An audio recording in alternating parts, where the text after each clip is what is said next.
Boa tarde, pessoal. Estão bem? Eu, particularmente, estou ótimo. Um pouco menos chapado do que eu gostaria, mas mais feliz do que eu imaginava.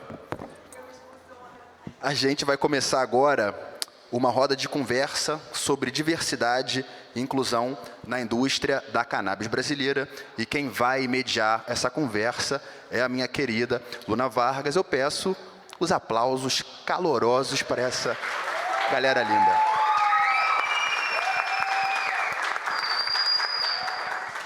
Boa tarde, boa tarde.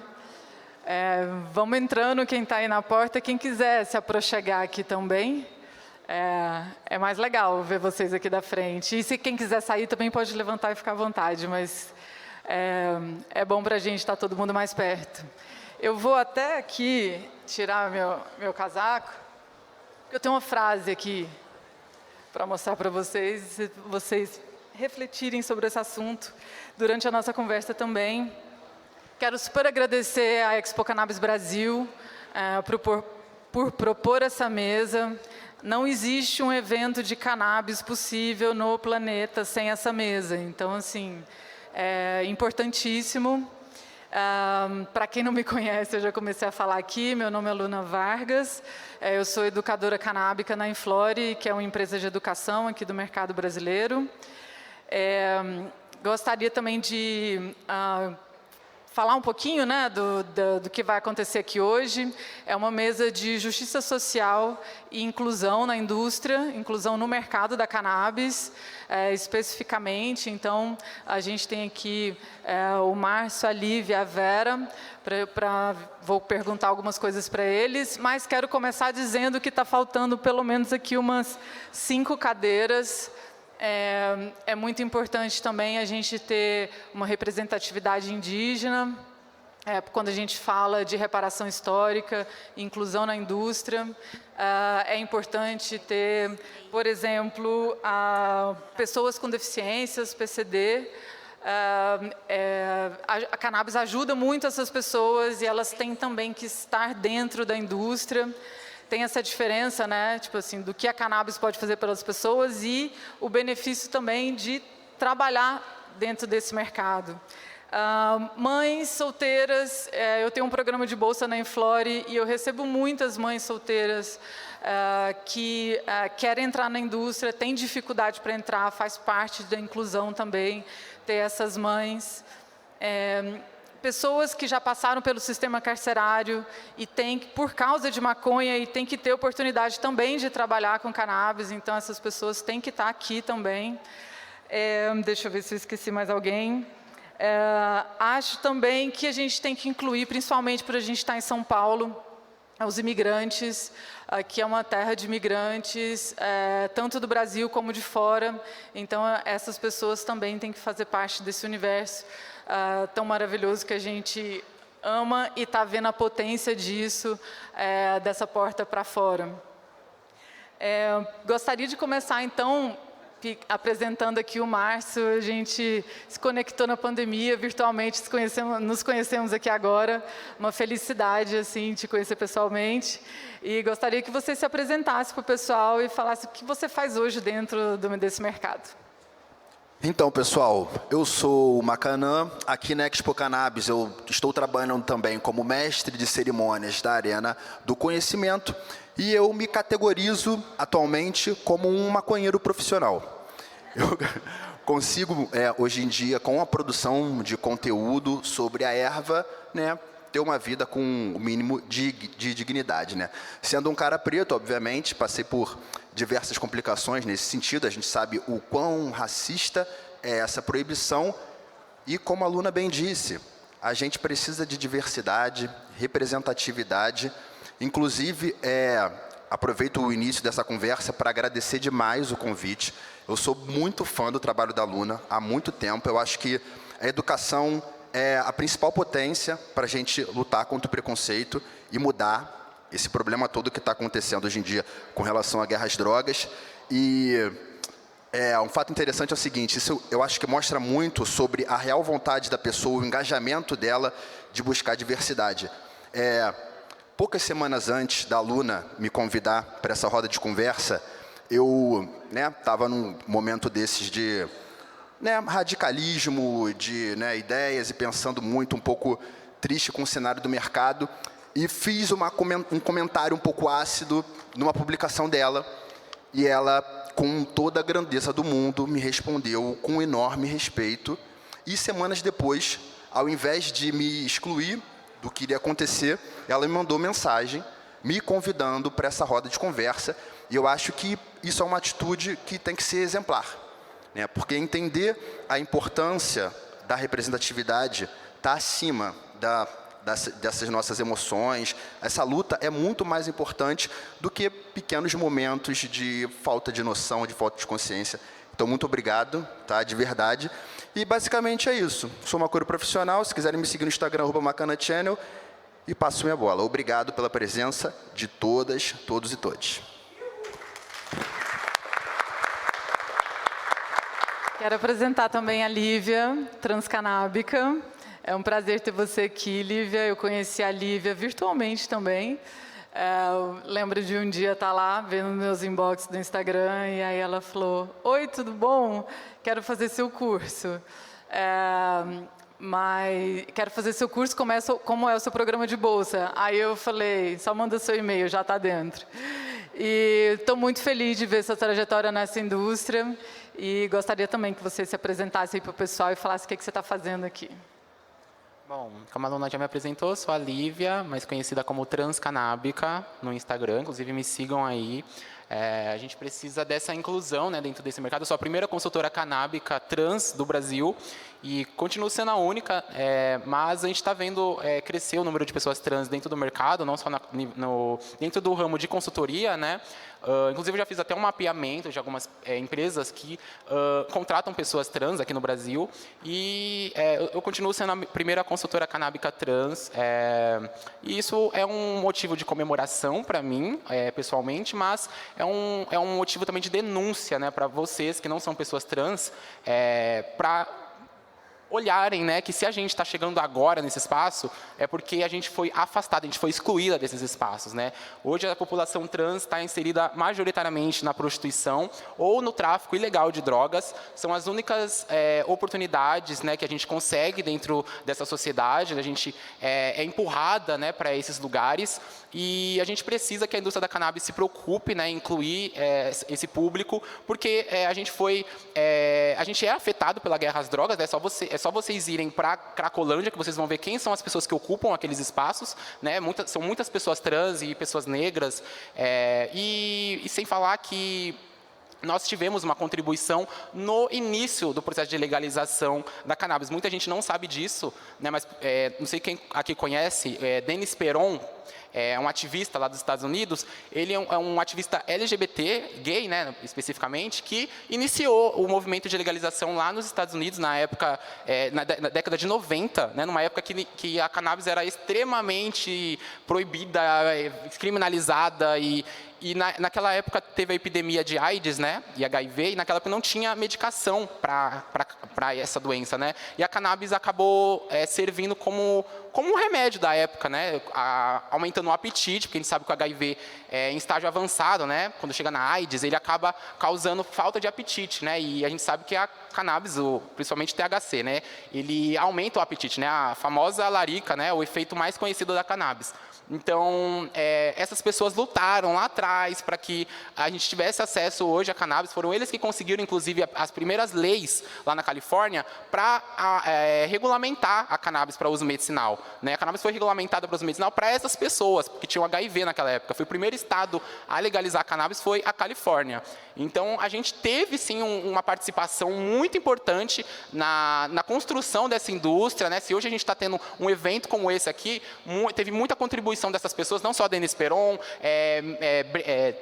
Brownie Mary era uma outra pessoa também que fazia brownies, para essas pessoas que tinham HIV, e eram pessoas majoritariamente LGBTQIA+. Então, a gente teve a nossa contribuição. A gente precisa dessa reparação, a gente precisa dessa inserção nesse mercado, porque a gente teve a nossa contribuição, e não é justo, depois de tanta ajuda, tanta colaboração, a gente ser simplesmente excluída, desse movimento, dessa indústria que pode gerar renda, para a nossa população. E tantos outros benefícios, né, como o benefício medicinal, e que a gente hoje, infelizmente, não consegue ter acesso, né, pelos fatores econômicos. Então, não é justo a gente só conseguir trabalhar com o mercado ilegal de maconha, né? Eu conheço muitas pessoas trans que vendem, né, drogas de forma ilegal, né, principalmente para cliente, né, ali que está ali no programa e acaba vendendo para o cliente. Então, a gente não quer estar nesses lugares, a gente também quer estar dentro da indústria legalizada de cannabis, a gente também merece ter esse direito. E a gente vai falar mais aqui sobre isso.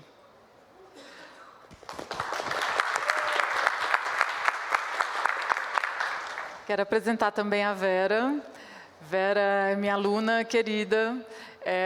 Eu lembro dela, das perguntas e dos questionamentos e do empenho dela quando ela foi fazer o curso, quando a gente faz curso no Zoom. Então, tem carinhas que a gente lembra mais, que faz mais perguntas, e a Vera era uma. E aí, quando eu convidei ela para a gente falar, né, de como trabalhar nessa indústria e não entrar mais velho na indústria, não entrar com uns 20 anos, 30 e poucos, ela super aceitou. Então, obrigada, Vera, por ter aceitado. E fala um pouquinho aí da sua história. Bom, boa tarde para todos. É uma grande honra estar aqui hoje. Eu sempre estive aí desse lado e confesso que a ansiedade e o nervoso estão batendo aqui. Então, eu sou bióloga, né? E eu não conhecia a cannabis até 2020. A minha mãe, ela teve demência e ela foi diagnosticada em 2010. Então, eu já vinha num quadro assim meio que de depressão, porque na gestação do meu segundo filho eu tive que ficar sem trabalhar. E desde então aí eu parei de trabalhar. Depois que ele estava com 3 anos, aí quando eu voltei, né, falei, agora eu vou voltar a trabalhar, eu estava grávida de novo, aí veio o meu terceiro filho, e quando ele estava com 3 anos, vou prestar concurso, porque eu me formei em biologia e sempre trabalhei na área de pesquisa. E aí, vamos prestar concurso. Aí, eu ganhei uma filha mais velha, que minha mãe já estava doente. Ela morava em Campinas e eu trouxe ela para morar comigo, para eu cuidar dela. E aí, desde então, eu aprendi muito, né, sobre as demências, participei de várias terapias com ela. E em 2020, por acaso, eu conheci o curso da Unifesp, do Padre Ticão, onde eu fui na igreja, conheci ele pessoalmente, uma pessoa assim maravilhosa, que eu considero meu padrinho canábico. E aí eu fiquei assim com remorso, como bióloga, não conhecia essa planta, mas existia preconceito. Eu nunca tive preconceito, mas nossos pais sempre falavam, não vai naquele grupo de drogas, fica longe. Então, assim, a gente sempre manteve distância, eu e meus irmãos, nunca ninguém se envolveu, eu nunca tive grupo de amigos que me deram para provar. Não, na verdade, eu vim conhecer em 2020 tudo isso, né? E fiquei maravilhada, eu fiquei apaixonada pelo assunto, pela planta. E falei assim, gente, é isso que eu quero. Eu quero ajudar minha mãe e quero ajudar as pessoas. E aí eu fiz o curso e fui assim, estudando, cuidando dela. Ela já estava numa instituição, porque ela já estava num grau avançado, já não falava, não andava e não reconhecia mais ninguém. Mas nos últimos 6 meses de vida dela, eu consegui fazer o tratamento para ela ter mais tranquilidade, porque a demência dela chama demência de corpus de Levy, e é uma demência mais agressiva. Então, tinha momentos de agressividade. E assim, eu fiquei muito feliz por esses 6 meses que ela fez o tratamento, né? E falei, bom, dezembro de 2020 ela faleceu, e aí o Padre Ticão me deu conforto, conversou comigo e tudo mais, e quando foi dias depois ele faleceu também. Então, foi assim um grande baque. Eu, como tinha parado de trabalhar na gestação do meu segundo filho, eu já estava meio depressiva e veio esse problema com a minha mãe.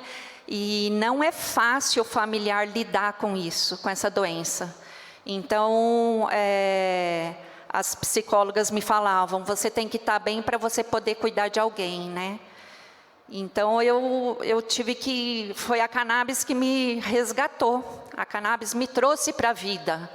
Não só pelo ânimo, né, de estar viva, né, e estar participando disso, mas de como você poder levar isso para as pessoas. E eu falei, quando eu estava sem minha mãe, eu falei, agora, o que eu faço da minha vida, né? Tantos anos sem trabalhar, que eu fiquei mais de 20 anos sem trabalhar. Como que eu vou entrar no mercado?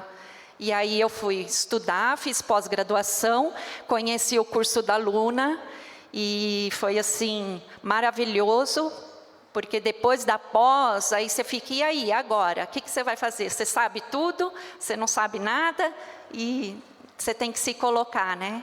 E aí, com o curso da Luna, assim, da Inflore, tem uma visão totalmente, assim, para o mercado, e a gente aprende muita coisa, e abriu meus olhos, e eu falei, é isso que eu quero, levar informação para as pessoas.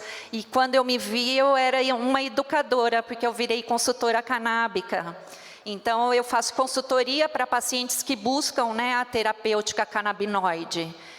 E desde que eu fiz biologia, eu nunca dei aula, porque eu não gostava de dar aula. Eu gostava da pesquisa.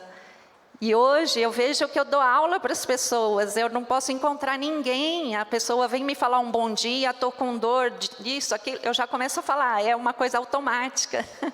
Não tem como segurar, é paixão, tá, né? Então, é isso. Hoje eu levo a informação para as pessoas, né? Ajudo os pacientes que buscam, né, esse tratamento, represento algumas empresas e hoje eu estou aqui muito feliz. Obrigada.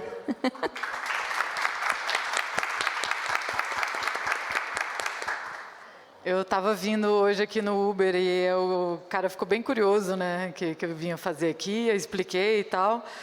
E aí ele falou, mas como é que você entrou nessa, né? Aí eu fui contar para ele que eu fui num congresso e vi 8 pessoas com câncer numa mesa assim. Eram pessoas que eram lá no Canadá em 2018 e essas pessoas tinham sido desenganadas, assim, vai para casa, fica com a sua família, assim, não tem mais jeito. E eram 8 pessoas que depois disso usaram cannabis e estavam ali. Depois disso, assim, me deu um clique, eu falei, não é possível, ninguém sabe disso, a gente não tem esse acesso à informação e tal. E isso foi um clique, assim, que me fez querer trabalhar com cannabis. E eu queria saber de vocês, aqui conversando com o Márcio, como é que foi esse clique de entrar no mercado e o que você considera seu primeiro trabalho? Então, antes de começar a produzir conteúdo sobre cannabis, eu administrava fundos de investimento. Infelizmente, todo mundo tem um passado que não se orgulha tanto, e esse é o meu, né? Trabalhava em prol do sistema, e assim, já era bastante maconheiro desde os 16 anos, e assim, via que lá fora isso era um mercado que estava crescendo, e, né, entendendo como funciona o modelo de importação de ideias, né, como o Brasil várias vezes pega o que os americanos estão fazendo como investimento e replicam aqui, eu comecei, por conta de trabalhar no mundo do investimento, comecei a vislumbrar essa oportunidade de tentar esse pioneirismo de pessoa preta falando sobre isso. Quando eu pensei em produzir conteúdo, quem fazia vídeos na internet sobre maconha eram basicamente o Tomazini e a Ana Brisa. Então, havia pouquíssima representatividade. E isso que a gente está falando em vídeo. Os outros produtores de conteúdo, pessoas de blogs, etc., a maioria delas eram pessoas brancas, a maioria delas eram homens brancos, né? E nós sabemos que essa é a fatia da sociedade que menos sofre a chaga executória, que menos sofre o real malefício dessa proibição. Eu trabalhava em banco, já estava desiludido de ficar, né, tirando dinheiro de senhores e senhoras de idade. Acho que ninguém acha isso maneiro. E assim, pensei em entrar para esse ramo.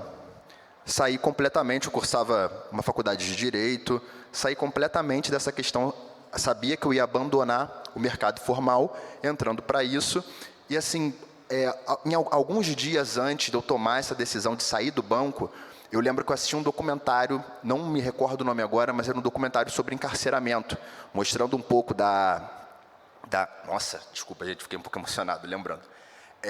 Mostrando um pouco de como é, né, a vida dentro de uma cadeia. E eu lembro que me tocou muito na hora que eu vi homens iguais a mim, muito parecidos comigo, que a única diferença minha para eles era que eu trabalhava num banco, me vestia com roupas caras, tá ligado? Mas o resto era como se eu estivesse ali também. E isso começou a me incomodar a ponto de eu, né, largar tudo e tentar começar essa trajetória de produção de conteúdo. Como eu falei, eu acho que a educação é a principal ferramenta para a gente abrir a cabeça das pessoas e levar esse diálogo para um lugar mais racional. E assim, comecei a fazê-lo, né? Eu já gostava muito de internet, já era um ávido consumidor do YouTube. Comecei basicamente a pesquisar vídeos de como produzir conteúdo e aprendi com crianças de 10, 11 anos. Então, assim, galera, dá para aprender, tá ligado? Tipo, é maravilhoso falar sobre cannabis, é muito maravilhosa as amizades, as pessoas que a gente conhece nesse mercado. E o meu primeiro trampo, nesse sentido, foi o meu canal pessoal que eu abri no YouTube, chamado Macanã Channel. E eu fiz um vídeo falando sobre 5 motivos para você não ter medo de cannabis. Eu elencava assim, uma lista, né, que na época era moda. Fazia assim, o básico do que a galera estava fazendo na época, aprendi a roteirizar, eu já escrevia algumas coisas antes, e assim comecei a fazer vídeos para o meu canal pessoal, tentando, né, desmistificar, trazendo artigos científicos, deixando uma descrição com links, para as pessoas, né, entenderem que a discussão delas não é comigo. A discussão delas é contra uma ciência que já entendeu que a cannabis tem muito mais benefícios do que malefícios, e que a proibição tem muito mais malefícios do que benefícios. Então, foi mais ou menos assim que eu comecei. Lívia.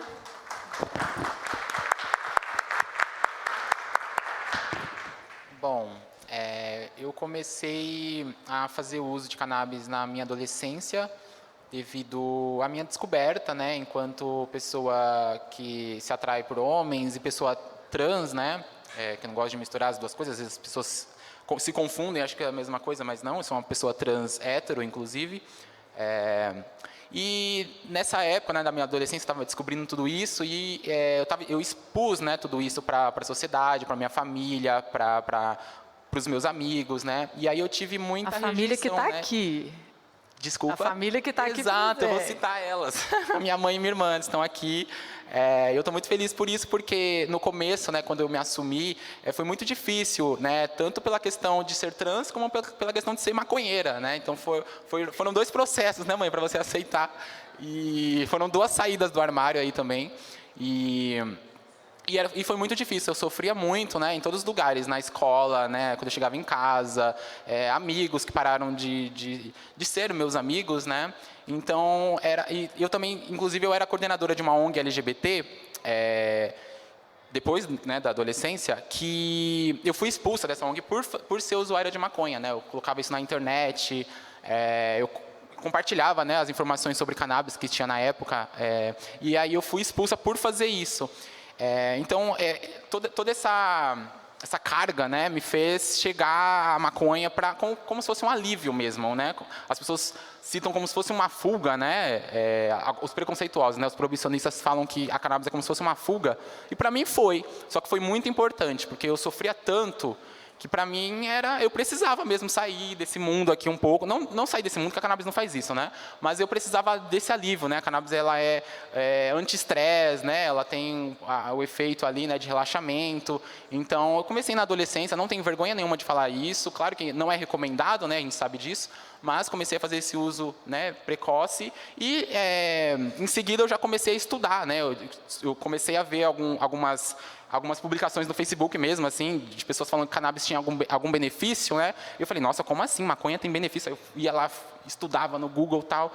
E aí, quando eu descobri, né, que existia uma indústria lá nos Estados Unidos já, eu fiquei passada e eu comecei a me apaixonar e mergulhar cada vez mais nesse assunto e nessa pesquisa. Aí comprei livros, inclusive minha mãe me deu um livro também de cannabis, de aniversário, e foi isso, né? Eu comecei, aí, inclusive minha irmã, ela tem enxaqueca, né?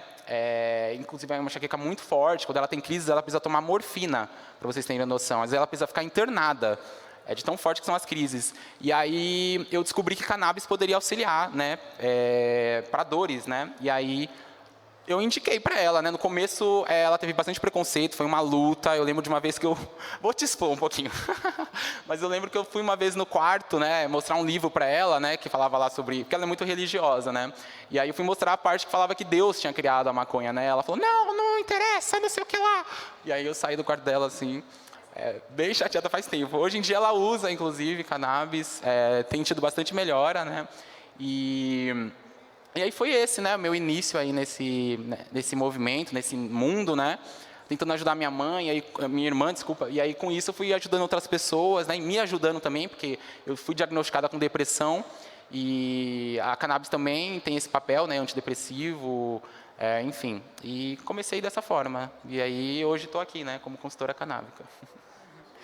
Eu acho que vale falar também, Lívia, eu quero te falar isso, eu acho que eu já te falei isso antes, mas assim, a Lívia é uma mulher muito corajosa, assim. Ela chega e fala do jeito que ela entrou na turma pela primeira vez, ela, oi, tudo bom, eu sou a Lívia e tal, mulher, trans, preta, não sei o quê, e já soltou uma sequência e fazia um monte de perguntas, e ela não tem, ela é exatamente isso que ela falou, assim, ela fala disso abertamente de uma forma que muitas pessoas não têm ainda coragem de falar, então eu te acho super corajosa. Vera, conta pra gente como foi seu primeiro emprego aí na indústria da cannabis. Bom, para mim foi assim um divisor de águas. De 2020 para frente, minha vida mudou, né? Devido a conhecer a cannabis, e veio a pandemia, e aí a gente assistia muita live, né? Então eu era, acho que a rainha das lives, ficar assistindo, né? E conheci muita gente, né? Em 2021, apareceu um grupo que ia para a Expo Uruguai. Vamos de van, e eu peguei e entrei nesse bonde, fomos de van para a Expo Uruguai, e conheci, assim, lá foi maravilhoso ver que realmente maconheiro é gente da paz, porque quando a gente vê o preconceito das pessoas, as pessoas demonizam, né, as pessoas que são usuários adultos. E não é assim, e você começa a ter uma outra visão. E aí eu conheci muita gente, a gente foi em associação lá, fizemos algumas visitas para a fazenda, né? E voltando, eu tive contato com uma pessoa de uma associação e falei, olha, eu quero trabalhar na associação, quero participar, né? E já com o curso da Luna, eu já estava, né, fazendo esse trabalho da associação. Então, eu comecei a fazer acolhimento de pacientes para a associação. E desde então, na minha família, como eu sou bióloga, trabalhei no Hospital das Clínicas, na psiquiatria, depois... Então, assim, eu sou a cruz vermelha da família. Eu estou assim, estou com doente, não sei o quê. Vera, você faz isso, faz aquilo. Então, está no meu sangue ajudar as pessoas, falar com as pessoas sobre os problemas dela, e levar, né, um alívio, qualidade de vida. E a cannabis entrou na minha vida assim. E aí veio a associação e foi tudo assim, uma coisa, não foi nada pensado, foi tudo assim acontecendo, foi tudo orgânico, né? Quando eu vi, eu já estava fazendo, já estava, né, tendo, muitas pessoas me paravam, olha, você, né, eu fiquei sabendo que você está fazendo isso, eu estou precisando, eu quero conhecer, quero saber mais. Claro que a família da gente é sempre, né, a nossa cobaia. Meu marido foi meu primeiro paciente, cheio de dor, ele acordava, tinha dor ele é educador físico, né, então ele foi atleta há muitos anos, sofreu acidente de moto, ficou com algumas deficiências, e aí ele sempre tem muita dor de articulação, então um dia era no dedinho, cotovelo, eu falava assim, hoje está doendo o cotovelo, está doendo o dedinho do pé. E aí ele começou a fazer a terapia canabinoide e as dores sumiram. Então ele já foi o meu, né? Case o de meu, sucesso. o meu caso assim, estrela, né? Então, com isso é muito gratificante quando você vê que a pessoa consegue, né, eliminar aquela dor, né? Você vê que a pessoa está passando por uma dor, não só ela, como uma família que tem uma criança autista que não dorme, que não tem vida social, e quando essa família consegue, né, um tratamento, consegue ter vida, a família inteira, né? A família consegue dormir, a família consegue voltar à vida social. Então, é muito gratificante. Eu digo assim, que eu entrei no mundo da cannabis para ajudar as pessoas. Eu gosto de ganhar dinheiro também, né? Por isso que eu fui buscar o curso da Luna. Eu falei, não, agora eu tenho que entrar para ganhar dinheiro, porque, né? Mas juntar as duas coisas, ganhar dinheiro e você ver a satisfação de, né, tirar a dor do seu próximo, é maravilhoso. Então, esse meu contato com a associação foi essencial para eu entrar no mercado da cannabis. E quem diria, hein, Vera, que você foi lá na Expo Cannabis Uruguai e hoje você estaria aqui no palco da primeira Expo Cannabis Brasil. Pois é, muita honra, né? E a gente está contando aqui, né, essas trajetórias, mas nem tudo são flores, né? Como tem aquele sticker. Eu adoro aquele sticker, aí é um prensadinho, assim. Então, assim, eu sou uma mulher cis branca, de uma posição super privilegiada, assim. Quando eu me mudei para o Canadá, quando eu me mudei para o Canadá, a gente lá não é branco e é imigrante. E então, assim, entrar na indústria, você tem um lugar, assim, até fácil de entrar, que é esse lugar de atendimento, né? De você ser, tá ali, ser bartender, é o lugar, assim, que o imigrante pode ocupar. Para cima disso, é briga. E então, assim, para eu conseguir ter uma posição de educadora, de conseguir treinar os bartenders que eu fazia lá, e também ser curadora de produto, assim, é muito machismo, muito problema, ver, sei lá, eu com 2 mestrados e 6 meses de empresa, ver um menino alemão de 19 anos e o menino já chega lá em cima porque é branco alemão, e de fazer uma proposta para o meu gerente de treinar o pessoal com o conhecimento que eu tinha, e ele não dá nenhuma resposta, e depois de um mês eu ouvi ele falando no telefone com o presidente da empresa todo o meu projeto, e eu ouvindo ele falar assim do outro lado lá do estoque, que eu estava arrumando maconha no estoque. E até, né, que várias brigas e várias questões em cima disso.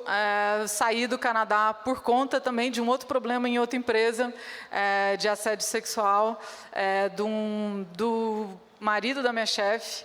Então, esse foi um dos problemas que eu acabei decidindo, assim, entre minha dignidade ou meu visto, eu preferi minha dignidade. Mas, assim, quando eu estava fazendo o que eu queria, onde eu queria, numa empresa massa, ainda tem isso, né, com mulher, que é sofrer assédio e ter que fazer esse tipo de escolha. Então, a gente passa por muitas, né, e ainda vão passar mais. Inclusive, eu falo, né, eu sou educadora e falo de mercado, de ciência, e vai até um ponto também, né? Assim, as pessoas, sou convidada para falar muito sobre educação, menos em mesa de mercado, porque normalmente são homens brancos que ocupam esse lugar de falar de mercado. Inclusive, já recebi mensagens de áudio por causa de post meu criticando o mercado, por exemplo, de CBD da Europa e tal, de um vice-presidente de uma associação falando, olha, você fica muito bem para falar de educação, vender produto, que eu nem vendo, mas falar de mercado não. Então, tipo assim, fica no seu lugar onde eu acho que você deve se encaixar. Então, a gente passa por muitas. Não, né? Tem história aí para contar, mas eu quero saber de você, Macana, como é que... É Macaná que você fala? Pode chamar de Maca. A galera chama de Maca, eu atendo. Maca, então conta pra gente assim alguma coisa assim que não foi flores aí na sua trajetória. Bom, então, algo que me marcou bastante logo após eu começar a fazer os vídeos para o meu canal pessoal, eu fui convidado pela galera do Rempadão para, né, fazer um programa lá. E nessa época o Tomazini, que era o antigo frontman ali que trabalhava com o Rempadão, ele tinha saído de lá, né, por conta de questões, que a gente não precisa entrar aqui, questões, né, muitas vezes que tem a ver com a questão do homem branco, enfim. E aí ele tinha saído de lá e eu fui começar um programa lá no Rempadão. Eu apresentei durante 3 anos um programa chamado Jornal da Maconha. Tem na internet ainda, tem no YouTube, então, cara, vão lá, porque é muito legal, não é porque eu fiz, tá ligado? É porque tem maconha, é muito bacana mesmo, o Jornal da Maconha. Eu trabalhava lá, apresentando, ajudando na questão de produção e tal, e eu me deparei com um comentário do tipo assim, pô, parabéns, Tomazini, por contratar esse cara, tá ligado? Como se ele fosse meu chefe, tá ligado? Como se eu fosse subordinado a ele, como se ele fosse dono do Rempadão, coisa que nem era. E aí isso acontecia com certa frequência, além de comparações, né? Quando eu comecei a fazer vídeo para lá, eu, cansava de receber mensagem, comentário de vídeo, falando que eu era péssimo, que eu era horrível, pedindo a volta de outras pessoas, pedindo o fim do programa. E com o tempo, insistência, né? Que é isso que a gente faz. Se eu não tivesse insistido nas coisas na vida, provavelmente eu não estava nem aqui. Insisti e deu tudo certo. Mas com recorrência acontecem alguns ataques, algumas diminuições. Eu faço conteúdo desde 2014, mais ou menos, assim. Então, é bastante tempo. Eu alcancei certa relevância dentro do nosso cenário, dentro da nossa luta, mas, por exemplo, mesmo com esse vasto tempo de trabalho, eu ainda não consegui furar a bolha. Eu tenho poucos seguidores, devido também à questão do racismo algorítmico, à má distribuição de pessoas com as nossas feições e também a má distribuição de conteúdo por falarmos de maconha, né? Então, são os problemas que eu sinto que me atravessam quase que diariamente. Mas estamos aqui hoje para que isso seja superado. E, assim, ai, nossa, estou tentando não chorar, gente, mas está difícil demais. Vocês são os principais responsáveis por essa mudança, porque a gente já fala sobre isso, né, entre nós e tal, mas pararem para escutar, para tentar entender e, né, repercutir isso, saindo daqui, eu acho que é disso que vem a mudança, e por isso que eu agradeço muito o convite da Luna, essa iniciativa, e agradeço muito também a presença de vocês, é mais ou menos por aí. Quem não estiver seguindo o Macano depois desse evento, dessa fala aqui, vou ficar de mal. Lívia, conta um pouquinho para a gente assim, das dificuldades que você enfrentou dentro do mercado. Bom, a primeira dificuldade que eu tive foi quando eu fui fazer uma entrevista para uma empresa de cannabis medicinal. E, inclusive, a empresa entrou em contato comigo pelo LinkedIn e eu já perguntei sobre a proposta, né? E aí eles me falaram que ia ter salário, comissão, ajuda de custo, tudo mais. E aí eu fiz a entrevista e aí na entrevista eles disseram que iam entrar em contato comigo de volta, né? Para eu aguardar. Eu aguardei, depois eu mesmo entrei em contato, cobrando e tal, aí eles fizeram uma outra reuniãozinha e perguntaram se eu aceitava trabalhar para executar a mesma função, que eles tinham pegado uma outra pessoa para executar a mesma função que eu, só que eles queriam que eu executasse a mesma função, só que sem o salário e ajuda de custo. Né, fazer o trabalho basicamente de visita médica, né, esse era o trabalho que eu ia exercer, né, de visitar os médicos, né, muita gente não sabe que existe essa profissão, né, e eu ia exercer essa função para ganhar apenas comissão, sendo que inicialmente a proposta era para ganhar salário e comissão e ajuda de custo, né, então eu não ia ter ajuda de custo, não ia ter salário, só comissão, só se eu vendesse, assim, sendo que, né, e aí, bom, eu fiquei bem chateado, assim, né, foi uma transfobia bem escancarada, assim. Essa mudança assim, né, de modelo de negócio e teve algumas outras situações também. Eu cheguei a trabalhar em uma outra empresa de cannabis e eu fiquei alguns dias porque quando acho que chegou no 4º dia de empresa, a chefe, eu estava para trabalhar como acolhimento ao paciente, né? E aí a minha chefe chegou, a ex-chefe, né, chegou para dizer para a gente que a gente ia trabalhar agora como representante. A gente ia falar com os médicos. E aí eu sei que para essa função a gente recebe comissão, né? Acolhimento ao paciente é só salário, tudo bem. Aí quando ela disse isso eu perguntei da comissão, né? E aí ela ficou meio assim e tal, e aí no final do dia eu fui embora, e aí ela mandou mensagem falando que eu não precisava voltar mais no dia seguinte, porque ela perguntou ainda, foi bem estúpida comigo, perguntou se eu não sabia trabalhar em empresa, porque isso não se perguntava na frente de... Porque eu estava do lado de uma outra funcionária, que era uma colega que ia executar, inclusive, a mesma função que eu, e aí ela não gostou de eu ter perguntado isso para ela, na frente dela, né? E aí... Depois eu descobri também que a minha ex-chefe queria pagar salários e comissões diferentes para a gente. Eu fui conversar com essa outra amiga, né? E aí ela me disse que a proposta que ela deu no início da entrevista foi de R$3.000 e eu tinha dado um salário mínimo. E aí a minha chefe, acho que queria exatamente colocar essa faixa para a gente, né? Desigual. E aí ela não gostou e me demitiu porque ela queria pagar salários e comissões diferentes para a gente, né? Então, e aí é esse lugar, né? A gente está sempre inserida como mulher trans e preta nesse lugar de ganhar menos, né? De estar sempre em cargos base, né? A gente dificilmente consegue crescer dentro de uma empresa, a gente dificilmente consegue, né, aumentar de cargo, né? Dificilmente você encontra pessoas trans ocupando cargo de liderança, cargo de diretoria, cargo de coordenação, né? Pessoas trans sendo CEO, né? A gente precisa, quando a gente fala de diversidade, a gente precisa pensar também em incluir essas pessoas em outros patamares, não só nos cargos iniciais, como a aluna disse, que chegou lá é muito fácil, né, contratar gente para ser faxineira, né? E olha que a gente que é trans, às vezes nem isso, às vezes as pessoas querem contratar. Às vezes parece que a gente só serve para fazer serviços sexuais. Desculpa o termo, mas essa sociedade que a gente vive hoje.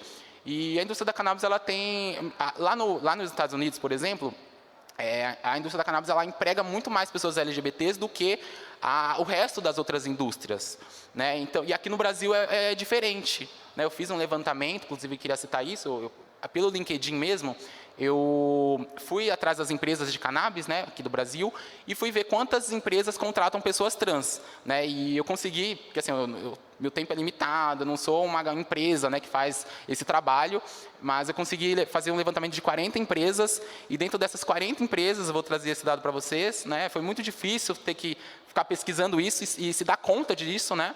Mas assim, só 2 empresas contratam pessoas trans atualmente aqui no Brasil. E isso é um absurdo, né? Não quero nem... Acho que eu vou até ficar um pouco nervosa, porque, gente, é revoltante, né? Eu acho que todas as empresas precisam contratar... Acho não, a gente precisa de todas as empresas contratando pessoas trans, pessoas negras. Principalmente, gente, não dá para a gente entrar numa empresa e ver a maioria das pessoas sendo pessoas brancas. A gente vive num país que a maioria da população é negra. Como que você entra... Eu entrei em algumas empresas e 100% da equipe era branca, gente. Como que a gente...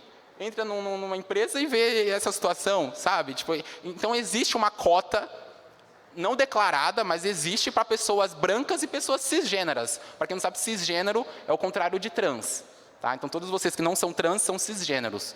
Então, todas as pessoas cisgêneras têm cotas. Vocês têm cotas para vocês dentro de empresa, né, em todos os lugares. Né? Vocês têm acesso à saúde, a lazer, tudo que a gente não consegue, a gente tem muita dificuldade para ter. E aí, eu olhando tudo isso, né, eu consegui ver que é por isso que a gente está empurrada para a prostituição, né, porque as empresas não se abrem para a gente, infelizmente. Né, e as empresas precisam criar essa iniciativa de reservar, já que existe cota para pessoas brancas, porque existe, e para pessoas cisgêneras, por que não criar cotas para pessoas negras e pessoas trans? Por que não reservar, por que não colocar uma vaga... Hoje, pessoas trans, né, demograficamente, representam 2% da população. Por que não colocar 2% das vagas para pessoas trans? Por que não reservar 50% das vagas para pessoas negras, sendo que é o que representa a nossa sociedade? Né? Então, é um absurdo, em pleno 2023, numa indústria que está crescendo. Né? A indústria da cannabis ainda hoje é composta principalmente por startups, né? Então são empresas que estão começando, e a gente precisa já agora começar a se preocupar com isso, porque mais para frente vai ser muito difícil reparar isso, né? E vai ser muito difícil pessoas trans entrarem, criar experiência para subir de cargo. Então a gente precisa começar a refletir sobre isso, porque é um dado assim muito assustador, muito revoltante. E a gente, são vocês que precisam mudar esse cenário, né? Eu estou aqui falando sobre isso, mas quem vai realmente causar essa mudança são vocês, né?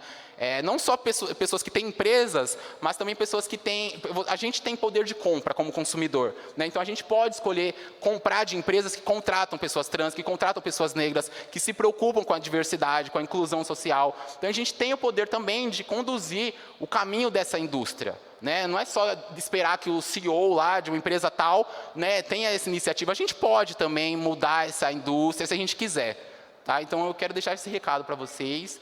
A gente tem esse papel também, essa responsabilidade de agir, né, de forma individual dentro dessa sociedade.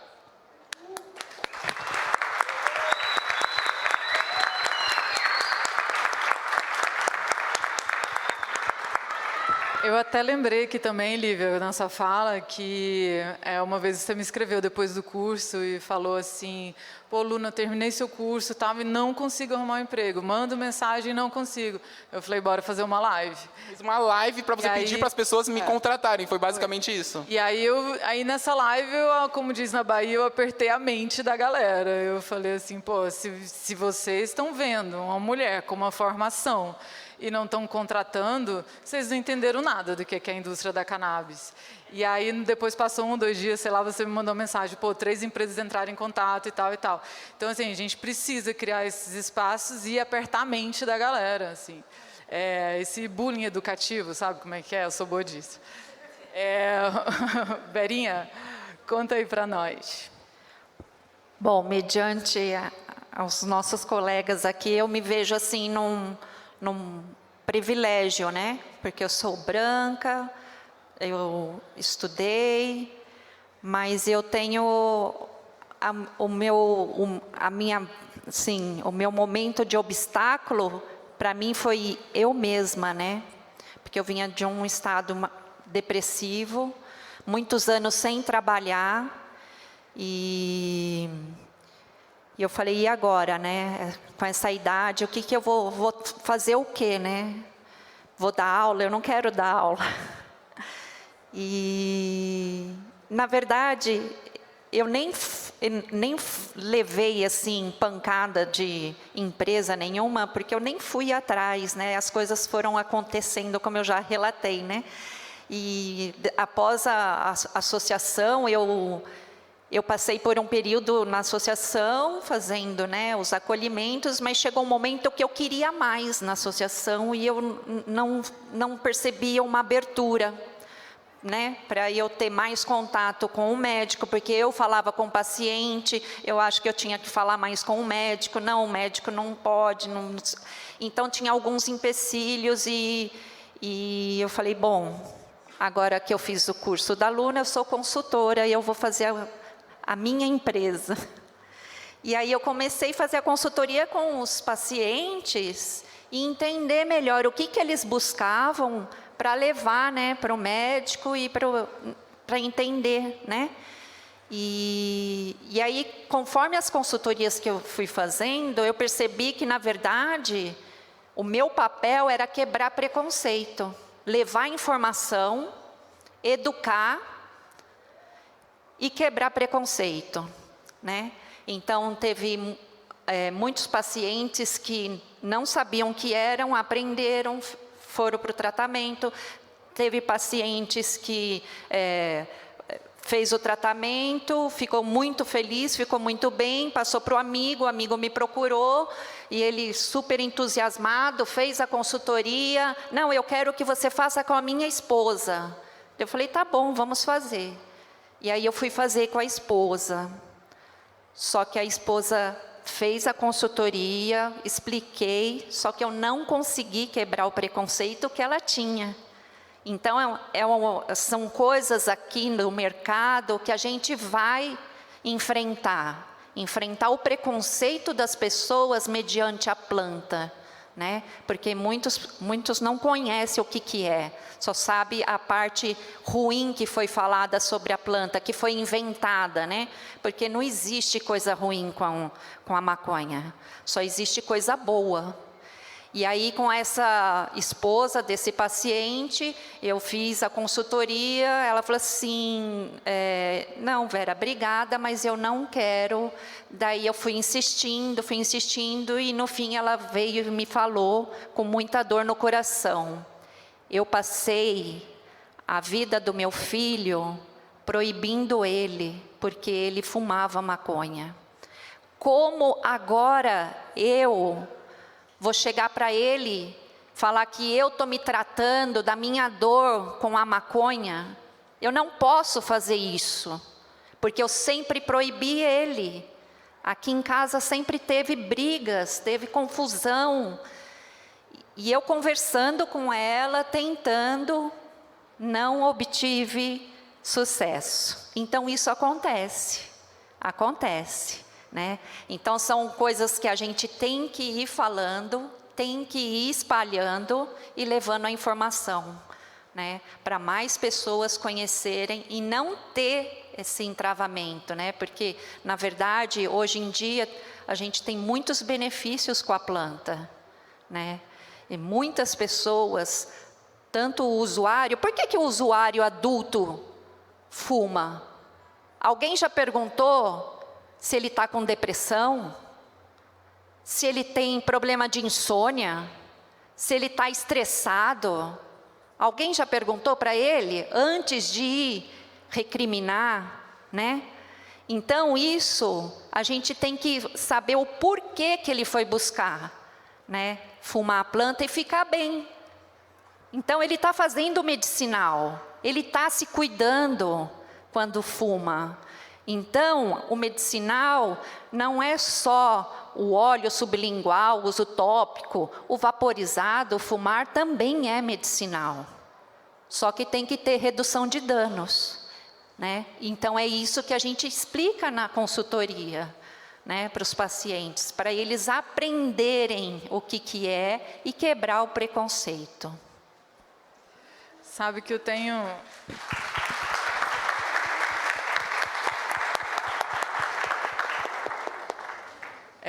na Inflora eu tenho alguns alunos assim que eu conheço, tem alguns que eu não conheço, mas assim, eu tenho uma pessoa de 72 anos que fez meu curso, um homem de 63, uma mulher de 65 também, e eu recebo muito eles contando sobre isso, né, sobre a dificuldade que eles têm de se encaixar, a não ser, né, se eles forem empreendedores e tiverem um capital para investir, mas muitas vezes eles não têm esse background mesmo, esse histórico assim de ter tido uma vida de empreendedor, e que é muito difícil, porque normalmente as empresas, a gente vive aí uma ditadura da juventude, e no Brasil isso é piorado.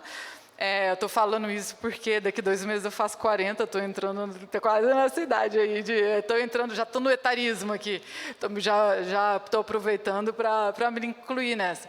Não, mas assim, porque isso é um grande problema com a experiência que essas pessoas têm, né? E eu acho que a indústria da cannabis tem muito para se beneficiar com a experiência de vida das pessoas, e como a Vera acabou de falar aqui, né, do trabalho dela, eu acho que uma pessoa como a Vera tem muito mais habilidade de conseguir conversar, por exemplo, com um médico ou com um paciente sobre cannabis do que um jovem na faixa dos 20 ou na faixa dos 30. Então, é importante a gente valorizar quem tem experiência de vida. E a indústria da cannabis ela tem que se mostrar aberta também a receber essas pessoas, e eu acho que é uma indústria que é uma grande oportunidade, porque, como vocês sabem, a gente está aqui na primeira Expo, então, assim, está tudo começando.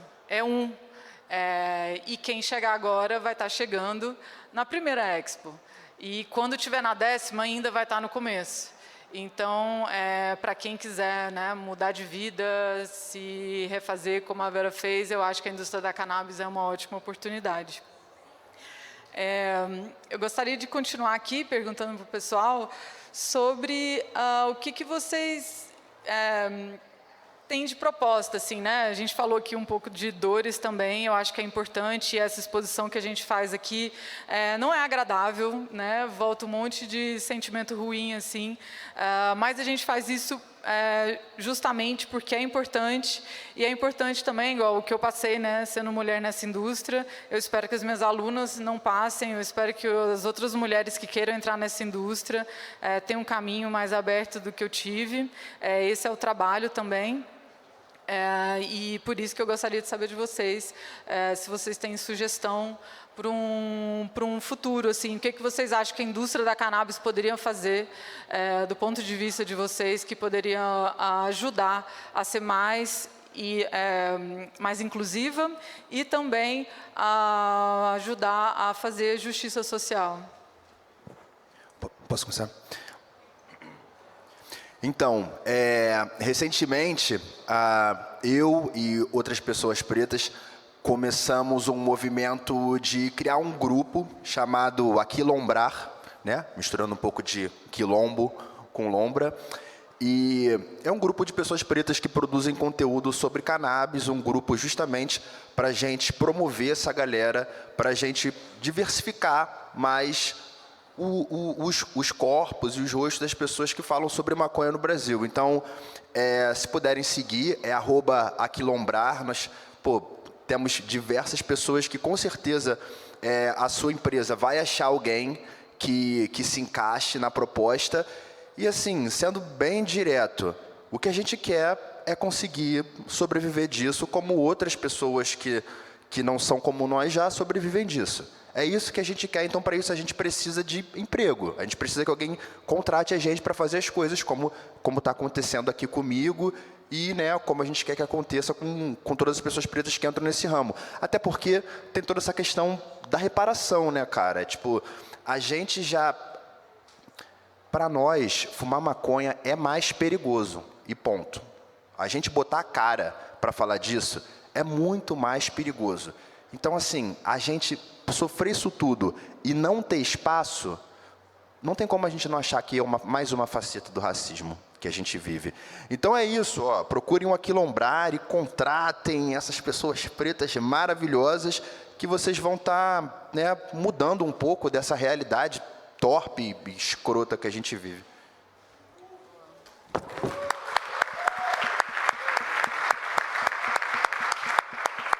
Que as empresas também patrocinem, né, mais projetos como o seu por aí. A gente vê tanta empresa destinando verba para vários projetos aí, que espero que esteja alguém ouvindo aqui. Lívia? Bom, eu acho que eu já sugeri, né, uma medida, né, que as empresas podem implementar já a partir de hoje, né, que é reservar realmente cotas, né. A gente está vivendo numa época que cotas, né, estão sendo incluídas dentro de universidade, né, dentro de empresas. Então, por que a indústria da cannabis não pode criar cotas, né, para pessoas trans, pessoas negras, sendo que, como a gente já sabe, pessoas negras foram as mais atingidas, né, pela guerra às drogas, e pessoas trans também que estão nas esquinas de prostituição, né, fica muito mais vulnerável à abordagem policial e tudo mais.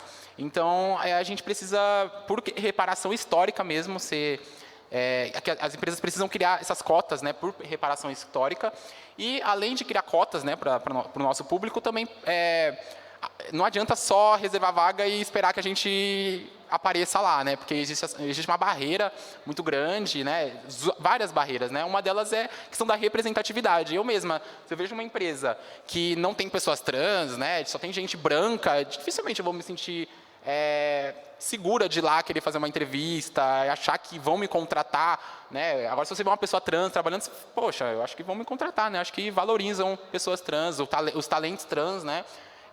Porque é preciso também lembrar que a gente também tem talentos, né? Pessoas trans já existem pessoas trans formadas em diversas áreas. Na indústria da cannabis contrata pessoas para trabalhar em cargos diversos, né? Marketing, design, enfim, e já existem pessoas trans capacitadas para isso hoje em dia.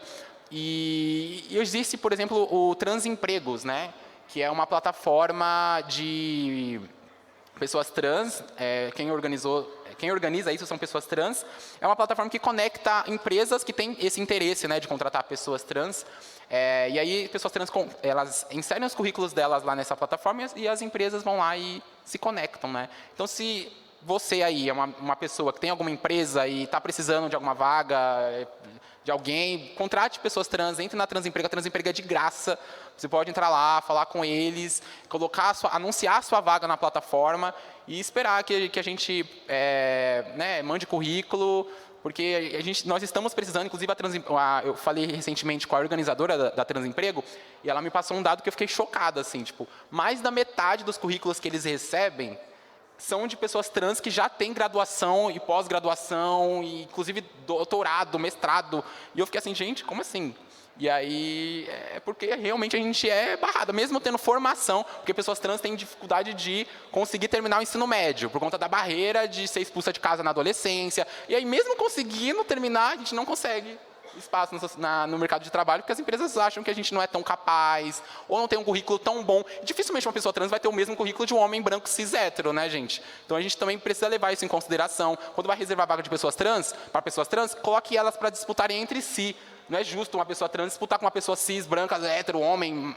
Não dá, sabe? Vai ser realmente desleal numa sociedade que a gente vive, né, que é extremamente desigual e preconceituosa. Então, são essas medidas que eu acho que a gente consegue já implementar a partir de hoje, né? E sem falar de comprar, né, de produtos de pessoas trans. Quando você vê pessoas trans vendendo alguma coisa ou oferecendo algum serviço, né, procure comprar como que eu posso dizer?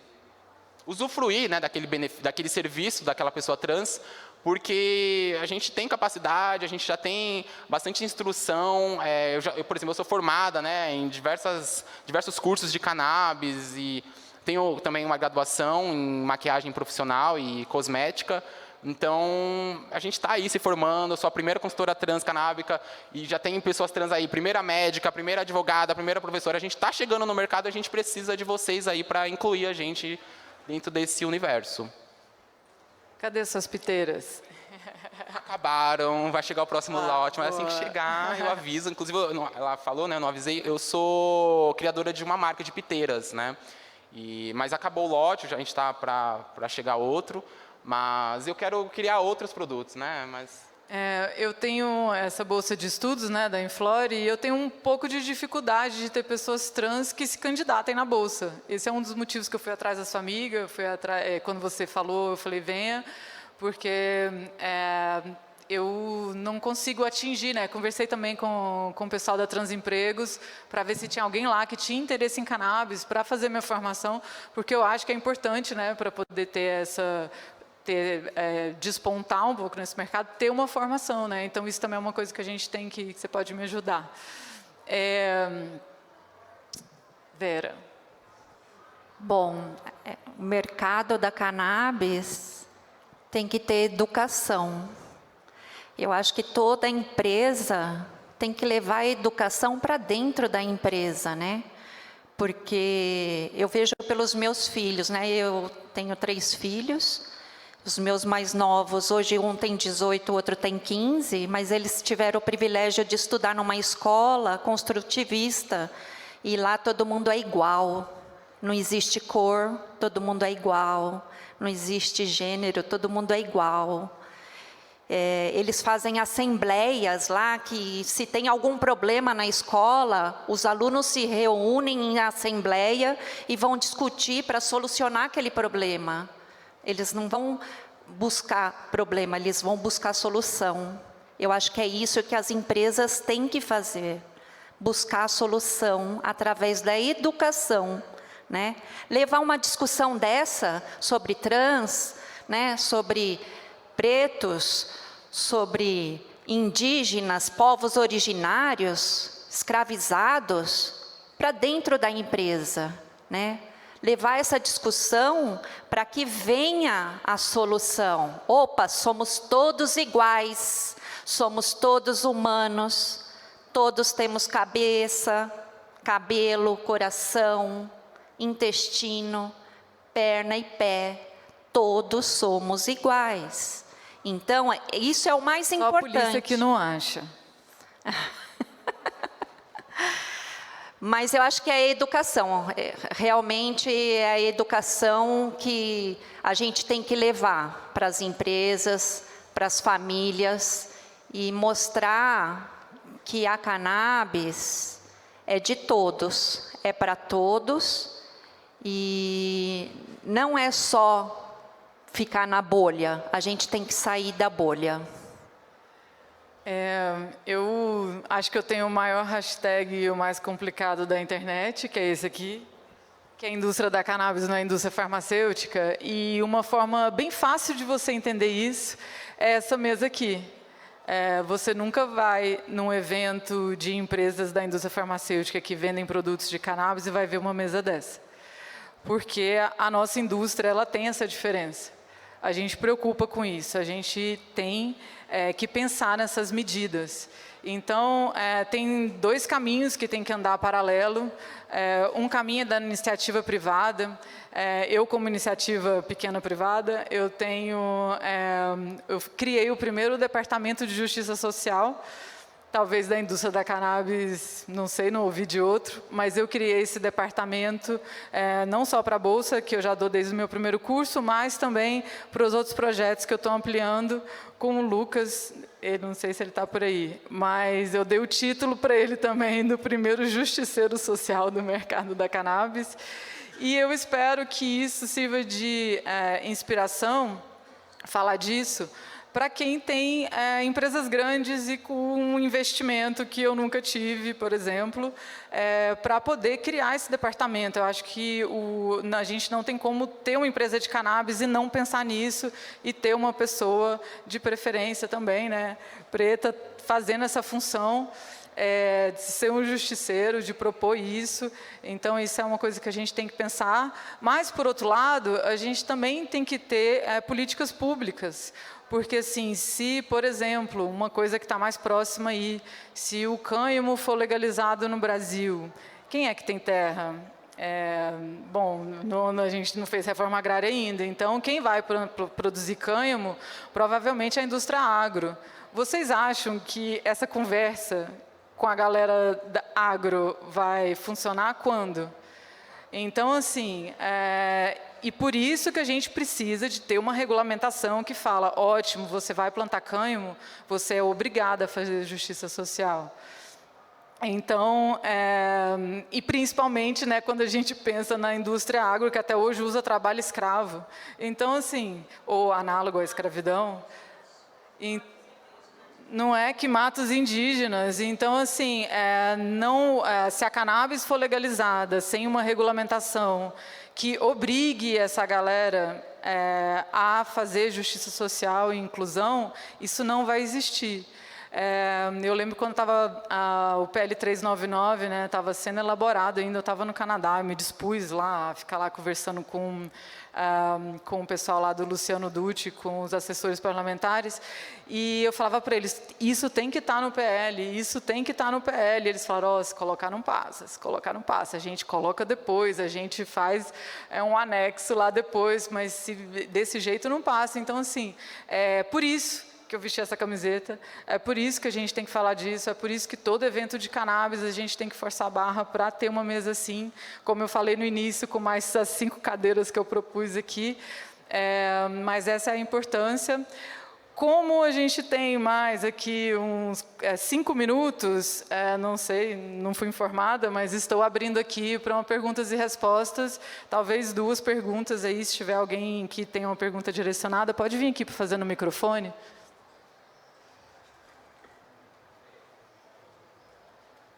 Eu quero saber o que a indústria canábica faz em relação aos índios, né? Que nós, assim como tem preto, também tem índio. Eu sou do Amazonas e lá nós sofremos muito preconceito.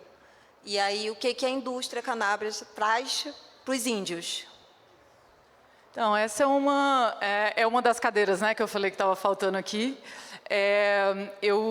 Você fez uma pergunta, eu participei num evento onde a gente teve a presença de indígenas, falando, né, sobre uma empresa que é a Pangaia, que fez essa proposta de também fazer um trabalho com uma ou 2 etnias ali do Pará. E então, assim, tem pelo menos essa empresa que eu sei que é a Pangaia fazendo esse trabalho com os indígenas, mas eu, assim, gostaria de aumentar um ponto, né, que foi esse ponto que eu aumentei lá, né, na minha fala, porque não basta, assim, a gente, né, fazer uma reparação histórica, de usar um produto deles, de comprar deles. Eu quero ver stand dessa galera aqui, eu quero que eles tenham a fábrica.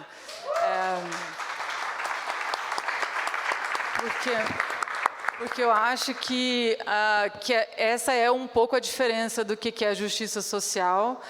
Justiça social não é só, né, parar de prender, não é só diminuir estigma. A gente tem que... a inclusão também não é só trabalhar, mas também tem investimento. Provavelmente, se tiver uma grana grande acontecendo aí, qual vão ser as empresas que vão receber esse investimento? Umas políticas públicas também, que o Canadá tem esse tipo de política pública. Inclusive, o Canadá tem um exemplo maravilhoso com os povos indígenas. Maravilhoso, assim, né? A gente é tão problemático a situação que quando tem uma ou duas coisas legais, a gente acha que é maravilhoso. Mas, assim, lá eles têm, nas lojas do governo, eles têm a prateleira dos produtos indígenas. Então, você pode chegar na loja e falar, vou escolher comprar de empresas que têm indígenas como CEO, ou são produzidas em território indígena, que eles têm essa autonomia lá. Então, a gente tem que brigar por isso também, porque não é só ter essa reparação, assim, né, como eu disse, mas dar oportunidade para eles fazerem parte desse mercado, para eles terem um stand aqui. Então, acho que passa por aí. Alguém tem mais uma pergunta? Acho que dá tempo para mais uma. Vem aqui.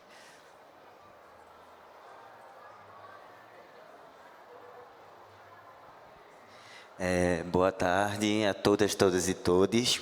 Eu sou Yudi, eu sou uma pessoa transmasculina, vim de Recife, através da militância transmasculina que me fez estar aqui hoje. E as pessoas cis aliadas, eu não quero fazer uma pergunta, mas agradecer a pessoa de Lívia estar nessa mesa, enquanto pessoa trans, resistindo a esse espaço, né, a essa indústria que ela também é cisgênera. E aí pensar sobre isso, sobre as pessoas trans nesses espaços, também garantir a permanência delas neste espaço aqui. Vivas, é isso. Vivas e fumando maconha. Isso, né? Oi? Vivas e fumando maconha. Vivas, fumando maconha e trabalhando e produzindo conteúdo.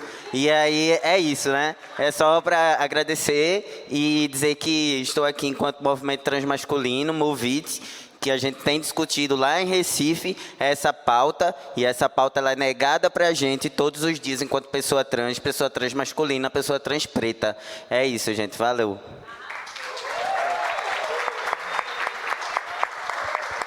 Gente, foi aqui o nosso tempo, esse assunto aqui é inesgotável. Como eu falei, ele tem que... Uma coisinha muito importante.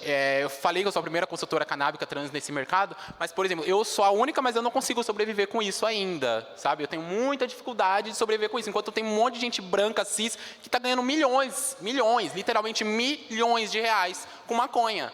Sabe? Quando que vai chegar uma pessoa trans para ganhar milhões de reais com maconha no Brasil, sabe? A gente precisa também pensar sobre isso. Olívia, então é isso, eu quero agradecer muito Márcio, Liva, Vera, por estar nessa mesa. Quero agradecer a Expo Cannabis Brasil por ter acolhido aqui essa mesa e feito esse convite. Como eu falei, esse assunto não esgota aqui, ele vai estar presente na 10ª edição da Expo Cannabis Brasil, com certeza.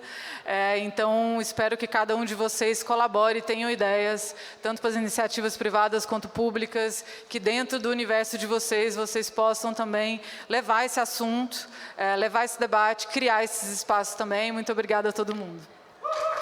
Vamos bater palma de pé? Vamos levantar para bater uma para essa galera, por favor? Galera chapadona aí atrás também. Levantar isso aí. Obrigado. Estamos fazendo a diferença, pessoal. Muito obrigado, de verdade. Vamos tirar uma foto, nós 4? Luna, eu só vou falar uma coisinha. Quero dar um recado aí, galera. Quem quer trabalhar no mundo canábico, bora, demorou, ficou para ontem. Hoje, olha, tem muitas empresas aí fora para vocês se lançarem, tá? Eu tô com 55, tô na flor da pele, muita vontade de trabalhar. e com muito gosto de trabalhar nesse mercado. E fiquei sabendo que você é avó, então é uma alegria tremenda comunicar a vocês que você é avó. E em breve estarei aqui com meu neto. Não é só mãe cunheira, então agora tem vó cunheira, a primeira vó cunheira do Brasil. Não tem idade, não tem... Bora trabalhar.